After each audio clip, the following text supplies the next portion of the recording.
Capítulo 16. Después llegó a Derbe y a Listra, y he aquí había allí cierto discípulo llamado Timoteo, hijo de una mujer judía creyente, pero de padre griego. Y daban buen testimonio de él los hermanos que estaban en Listra y en Iconio. Quiso Pablo que éste fuese con él, y tomándole le circuncidó por causa de los judíos que había en aquellos lugares, porque todos sabían que su padre era griego. Y al pasar por las ciudades les entregaban las ordenanzas que habían acordado los apóstoles y los ancianos que estaban en Jerusalén, para que las guardasen. Así que las iglesias eran confirmadas en la fe y aumentaban en número cada día. Y atravesando Frigia y la provincia de Galacia, les fue prohibido por el Espíritu Santo hablar la palabra en Asia. Y cuando llegaron a Misia, intentaron ir a Bitinia, pero el Espíritu no se lo permitió. Y pasando junto a Misia, descendieron a Troas. Y se le mostró a Pablo una visión de noche. Un varón macedonio estaba en pie rogándole y diciendo, «Pasa a Macedonia y ayúdanos».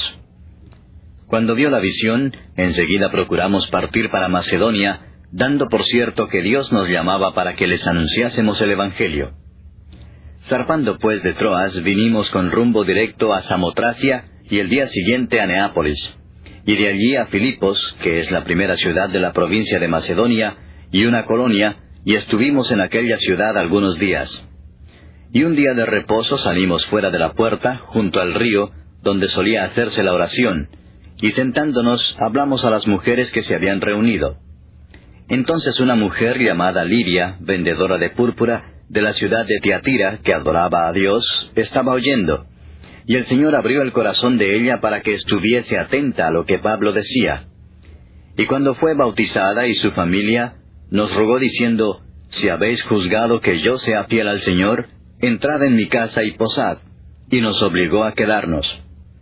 Aconteció que mientras íbamos a la oración, nos salió al encuentro una muchacha que tenía espíritu de adivinación, la cual daba gran ganancia a sus amos adivinando. Esta, siguiendo a Pablo y a nosotros, daba voces diciendo, «Estos hombres son siervos del Dios Altísimo, quienes os anuncian el camino de salvación». Y esto lo hacía por muchos días, mas desagradando a Pablo, éste se volvió y dijo al espíritu, «Te mando en el nombre de Jesucristo que salgas de ella», y salió en aquella misma hora. Pero viendo sus amos que había salido la esperanza de su ganancia, prendieron a Pablo y a Silas, y los trajeron al foro ante las autoridades. Y presentándolos a los magistrados dijeron, «Estos hombres, siendo judíos, alborotan nuestra ciudad, y enseñan costumbres que no nos es lícito recibir ni hacer, pues somos romanos». Y se agolpó el pueblo contra ellos, y los magistrados, rasgándoles las ropas, ordenaron azotarles con varas.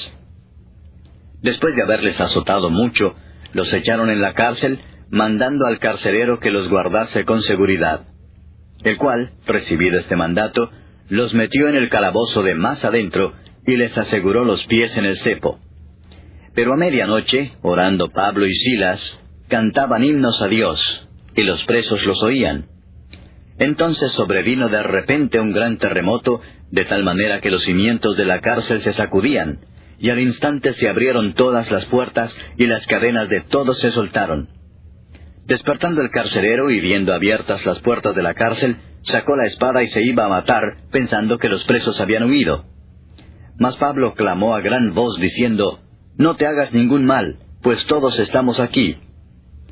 Él entonces, pidiendo luz, se precipitó adentro y temblando, se postró a los pies de Pablo y de Silas, y sacándolos les dijo, «Señores, ¿qué debo hacer para ser salvo?» Ellos dijeron, «Cree en el Señor Jesucristo y serás salvo, tú y tu casa». Y le hablaron la palabra del Señor a él y a todos los que estaban en su casa. Y él, tomándolos en aquella misma hora de la noche, les lavó las heridas, y enseguida se bautizó él con todos los suyos. Y llevándolos a su casa, les puso la mesa, y se regocijó con toda su casa de haber creído a Dios. Cuando fue de día, los magistrados enviaron alguaciles a decir, «Suelta a aquellos hombres». Y el carcelero hizo saber estas palabras a Pablo. «Los magistrados han mandado a decir que se os suelte, así que ahora salid y marchaos en paz». Pero Pablo les dijo, «Después de azotarnos públicamente sin sentencia judicial, siendo ciudadanos romanos, nos echaron en la cárcel, ¿Y ahora nos echan encubiertamente? No, por cierto, sino vengan ellos mismos a sacarnos. Y los alguaciles hicieron saber estas palabras a los magistrados, los cuales tuvieron miedo al oír que eran romanos. Y viniendo les rogaron, y sacándolos les pidieron que salieran de la ciudad. Entonces, saliendo de la cárcel, entraron en casa de Lidia, y habiendo visto a los hermanos, los consolaron y se fueron.